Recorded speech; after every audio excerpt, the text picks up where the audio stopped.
पुण्यात पुढच्या आणखी एक महत्त्वाच्या बातमीकडे उद्धव ठाकरे यांनी सर्व उमेदवारांना मार्गदर्शन केले। मुंबई महापालिका निवडणुकीत विजयी होऊनच परत या असे आदेश उद्धव ठाकरेंनी दिलेत। तर मुंबईच्या प्रश्नावर महत्त्वाचे मुद्दे आदित्य ठाकरे आणि अमित ठाकरे यांनी मांडलेत। या बैठकीत उपस्थित उमेदवारांसोबत संवाद साधलाय लोकशाहीचे प्रतिनिधी स्वप्नील जाधव यांनी। पाहूयात।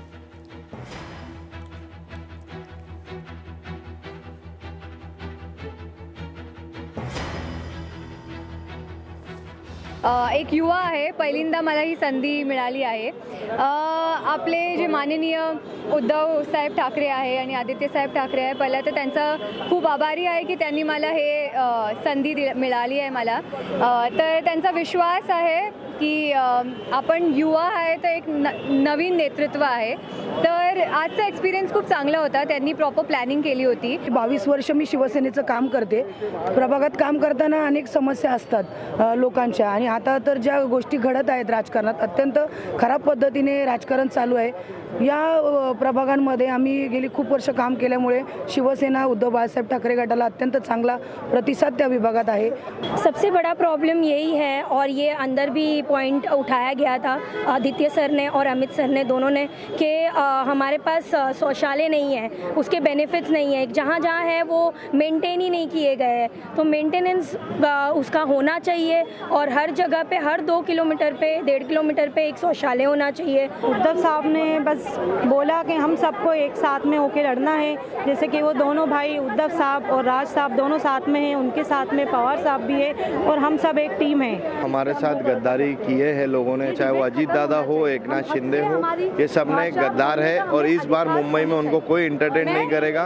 गद्दारों की इस वक्त कोई जगह नहीं है। उद्धव साहब ने हमसे कहा है की अनेक वर्ष आपण बघतोय की मुंबई महानगरपालिकेमध्ये भगवा फडकत आलेला आहे। जे मार्गदर्शन गेली अनेक वर्ष आम्हाला उद्धव साहेबांनी केले आहे, त्याचप्रमाणे आता मार्गदर्शन केलं आहे। एक एक बारीक गोष्टी सांगण्यापेक्षा मी एक गोष्ट तुम्हाला इथे नमूद करू शकते की येणाऱ्या महानगरपालिकेमध्ये तुम्हाला एक छान चित्र दिसेल, ते म्हणजे तरुण तडफदार उमेदवार उद्धव साहेबांनी आपल्या पक्षातर्फे दिलेले आहेत।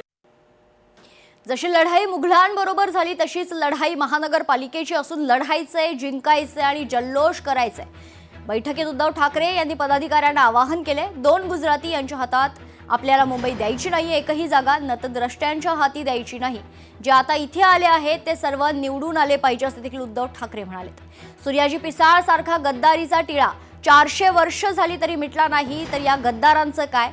सूर्याजी पिसाळ जसा 400 वर्ष लक्षात राहिला तसाच मिंधे लक्षात राहील असे देखील उद्धव ठाकरे म्हणाले।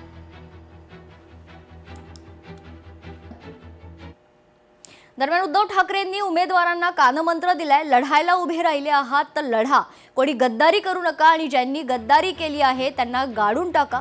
मुंबई मराठी माणसाच्या हातात राहिली पाहिजे असं महत्त्वाचं वक्तव्य उद्धव ठाकरे यांनी केलंय। इथे जितके उमेदवार आहेत त्यांनी सर्वांनी निवडून आलं पाहिजे। उद्धव ठाकरे यांनी उमेदवारांना महत्त्वाचा सल्ला दिलाय।